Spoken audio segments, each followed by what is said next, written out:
bavandimwe biteraniye hano i Kibeho umunsi mukuru ukomeye cyane ujyana mu ijuru rya Bikira Mariya, ugasaba inema yo gupfa neza ariko cyane cyane kubaho neza kugira ngo tubeho turi abakristu, tubeho twakira Bikira Mariya wadusuye kandi dusura buri gihe, twakira ubutumwa bwe kugira ngo tubere abana beza nk'uko nawe yatubereye umubyeyi mwiza.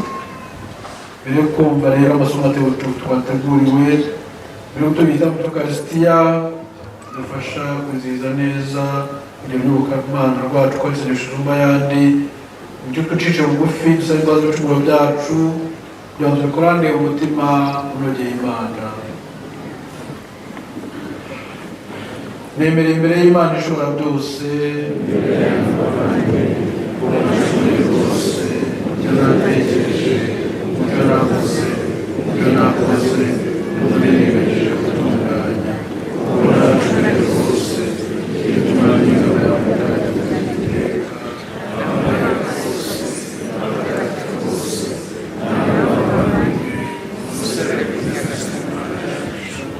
Imana ishobora byose nitubabarire, yidukize ibyaha byacu maze izatugeze mu bugingo bw'iteka.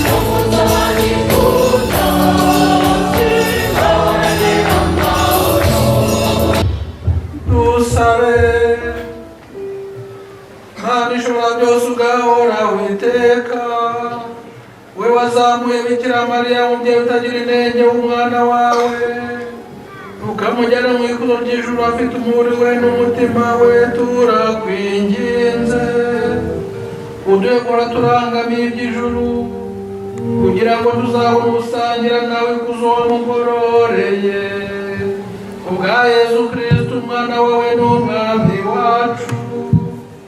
Imana mubana mugategekana mwe bwa Roho Mutagatifu, kuko ibihora bisimburana iteka.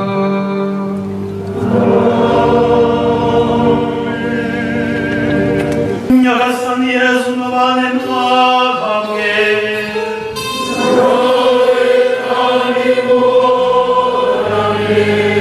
Amagambo yo mu Ivanjili ntagatifu uko yanditswe na Luka.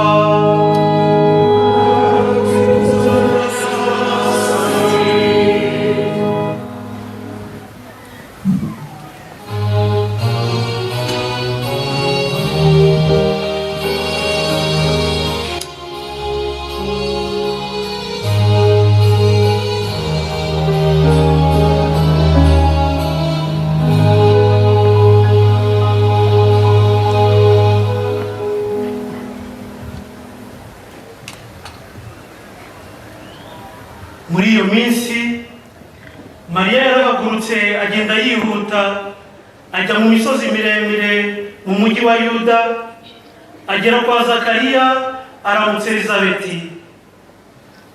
Nuko Elizabeti yumvise indamutso ya Mariya, umwana atwite yisimbiza mu nda, maze Elizabeti yuzura Roho Mutagatifu.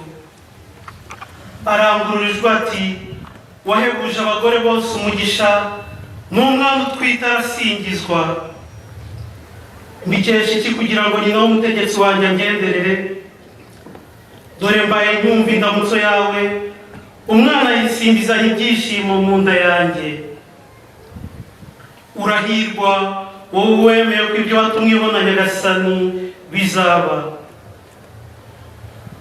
Nuko Mariya nawe aravuga ati, umutima wanjye urasingiza Nyagasani, kandi uhimbazwe n'Imana umukiza wanjye, kuko yibutse umuja we utaravugwaga, rwose kuva ubu amasekuruza yose azanyita umuhire. Ushobora byose yankoreye ibitangaza, izina rye ni ritagatifu. Impuhwe ze zisesekarizwa abamutinya bo mu bihe byose. Yagaragaje ububasha bw'amaboko ye atatanya abantu birata. Yahananuye abakomeye abakura ku ntebe zabo maze akuza abintamenyekana. Abashonje yabagwirije ibintu, abakundwa basezerera amara masa. Yagobotse Israheli umugaragu we, bityo yibuka impuhwe ze nk'uko yari yarabibwiye abakurambere bacu, abigirira Aburahamu n'urubyaro rw'iteka. Mariya yamaranye na Elizabeti nk'amezi 3 abona gutaha.